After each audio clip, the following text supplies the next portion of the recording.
We get a lot of questions about being fearful on stage. How do I get over that nervousness of being in front of people? Few points. Number one is to make sure that you are completely prepared. That is, you cannot be over-prepared for a presentation. If you really know your stuff inside and out, backwards and forwards, you know exactly where you're going, exactly what you're going to do next, that reduces your anxiety, right? Because when you really know it, then you don't have to think that much about, oh, what comes next? What am I supposed to say now?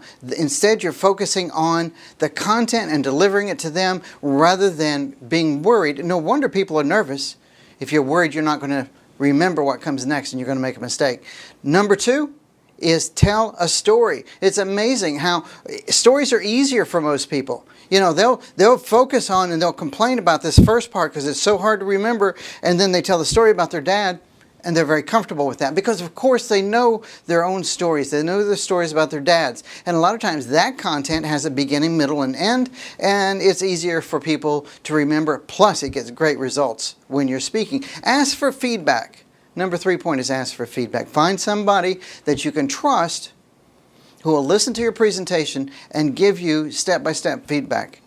It really makes a big difference, you know, because they'll be able to say, you know, I didn't really understand that third point, or I struggled when you talked about this, or that section seemed to go a little bit long. And that kind of feedback is very useful for us. And finally, focus all of your attention on the audience. Focus on what they're getting out of this and not what you're doing. The more you focus on the audience, the less you focus on yourself. And in the end, the only reason we're there is for the audience. So a few tips that will help you get over some of your nerves when you give a presentation next time.